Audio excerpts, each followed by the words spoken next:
Hey guys, doing another Pro Tools video here. I haven't done one in a while, so thought I should do another one. And so today I'm going to be talking about the really basic Pro Tools different parts. I'm going to be doing multiple videos of that. The first one I'm going to be talking about the quick start menu. So as you can see, it just popped up, and this is what you're going to typically see when you start up Pro Tools. It's looked pretty much the same throughout a lot of the latest versions of Pro Tools. I know, like, at least with Pro Tools 7 all the way till now, it's looked pretty much the same. Slightly different features, but pretty much the same. So I'm going to be talking about what this is and all the different things you can do with it. So you got 4 basic modes here. The first one is called create a session from a template, and Avid provides a lot of templates, and I mean a lot. If you click here, you can see the different categories, and also you can make your own template and save it in a folder, and I'll be showing how to make your own template in a later video.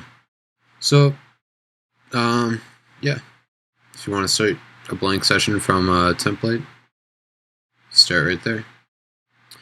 Then we got, I'll get back to blank session in a sec.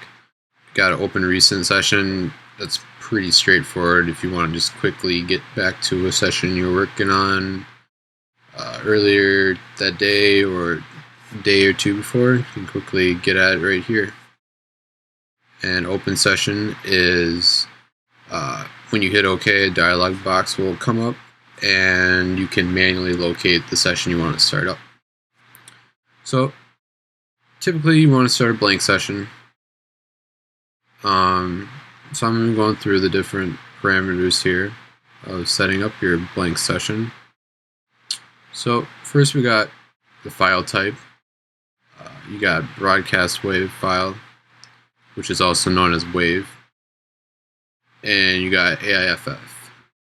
AIFF has certainly been around longer and is still used. That's typically the format that you find on a professionally made CD that's sitting on the shelf.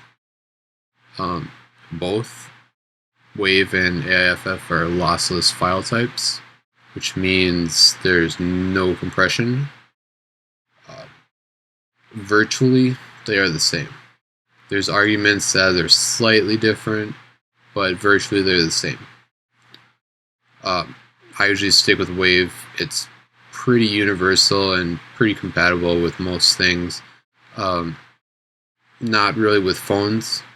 I don't know why phones don't like to play wave, but I found that to be true. But iTunes definitely can play wave, and I'm sure that's one of the most popular media players for a computer out there. So I'm going to go to sample rate. And sample rate is a big part of the quality that you're going to be recording at. One really important thing to keep in mind when you pick your sample rate, when you're making a blank session, is that you cannot change the session sample rate. You can change the sample rate of individual audio files within Pro Tools. But I mean, there'll be side effects. You would want to do that intentionally, and if you know what those side effects are. You can also manually take out audio chunks and load up a session with a different sample rate if that's what you want to do. There's quicker ways to do that. Typically, just be aware of what sample rate you are going to pick, because that's what you're going to stick with. And another really important reason to be aware of what you pick is if you start your session on a HD system, and you may be thinking in the back of your head, well, I want to take advantage of all this processing power that an HD system provides. So you set your sample rate at like 100 something K, like 196K, some unbelievably ridiculous. And HD can play it just fine, no problem. You're gonna take that session home to work on. You got like an M-Box, which probably is pretty popular, or whatever you got, some LE format. You try to start your session, and it's gonna pop up saying that Pro Tools cannot support this sample rate. Be aware of what your external hardware can support in terms of sample rate.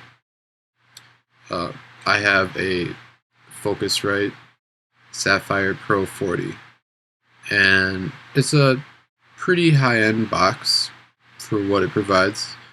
And one of the nice features about it is it can support 96K. And if I happen to be on a HD system, about 96K is as high as I want to go. I don't really think I've gone higher than that before because it's really unnecessary. So keep that in mind. 44.148 is completely okay to use. Pretty standard and solid sample rate to use. And keep in mind, if you're going to plan on putting this on a CD, it's going to end up at 44.1 anyway. So what's the point in putting it at 48? It's going to just take up more space. So keep that in mind. It's a big part. So I'm just going to keep that at 44.1. Bit depth. Bit depth is essentially how much digital headroom you have for your ones and zeros. And by increasing the bit depth, you increase the headroom, which means you can have more stuff, and essentially it can be digitally louder. Keep in mind that the human ear cannot hear past 20 bits. In Pro Tools 10, they introduced a new thing. It's been around for a while, but it's brand new to Pro Tools. You can see the 32-bit float right there. 32-bit float, in my personal opinion, is completely unnecessary and should never be used. It will take up a lot more space, and you cannot hear a difference between 24 and 32-bit. 24-bit is a good number to stay at. It's pretty easy to bring the bit depth down when you're going to put it back on a CD. CDs are only 16-bit. And then right under that, there's a checkbox that says interleaved. Interleaved is essentially a digital security feature. So imagine your hard drive, internal or external, does not matter.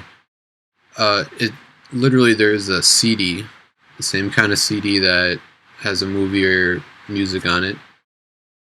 And say you got your session on the CD. It's going to go in a line, in a circle, and that's going to be your session. What if your hard drive gets damaged with a scratch? And what if that scratch goes in a circle and follows the CD line? And what if it scratches right on top of the sector that your session's at? Well, your session would be damaged, and pretty much you couldn't do anything about it and you're screwed. So interleaved means your data will be scattered in different sectors of your hard drive. So this means if you get a scratch going in a circle, it may, a good chance it will not, but it may just damage a tiny little sector of your data. And it won't be as bad as losing the whole session. As far as I know, this doesn't take up any more processing power or space on your hard drive. I always keep it interleaved, because why not? It's a good security feature. So, and let's go to I/O settings.